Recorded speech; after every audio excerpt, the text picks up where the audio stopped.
భారతదేశంలో పారిశ్రామిక ఎదుగుదల కోసం కొన్ని కారిడార్లు అంటే నౌకా క్షేత్రాలు, రోడ్డు, రైలు మార్గాలు వివిధ రాష్ట్రాల్ని లింకప్ చేస్తూ సాగించేటటువంటి పారిశ్రామిక కారిడార్లు.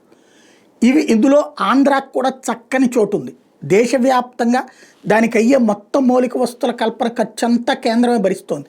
ఢిల్లీ ముంబై ఇండస్ట్రియల్ కారిడార్, అలాగే Amritsar Kolkata industrial corridor, Chennai Bengaluru industrial corridor, ఇవి మూడు అటుపక్కనే అయితే మనది వైజాగ్ చెన్నై ఇండస్ట్రియల్ కారిడార్, వైజాగ్ నుంచి చెన్నై దాకా దారిలో ఉన్నటువంటి రూట్ అంతా కనెక్ట్ అవుతుంది.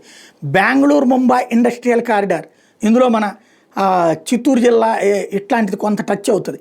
అట్లాగే ఒరిస్సా ఎకనామిక్ కారిడార్, దానికి మనకి సంబంధం ఉండదు. కానీ హైదరాబాద్ నాగపూర్ ఇండస్ట్రియల్ కారిడార్ అది తెలంగాణ వాళ్ళకు ఉపయోగం. హైదరాబాద్ వరంగల్ ఇండస్ట్రియల్ కారిడార్ అది తెలంగాణ వాళ్ళకు ఉపయోగం.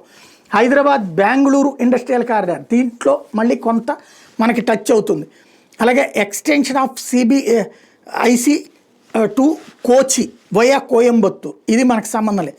ఢిల్లీ నాగ్పూర్ ఇండస్ట్రియల్ కారిడార్ ఇది మనకు సంబంధం లేదు. అంటే 3-4 మనకి టచ్ ఉన్న 2 మనకి టచ్ నేరుగా ఉండేటటువంటి ఈ ఇండస్ట్రియల్ కారిడార్లను కనుక సరిగ్గా మనం వాడుకోగలిగితే అద్భుతమైనటువంటి డెవలప్మెంట్ సాధ్యమవుతుంది.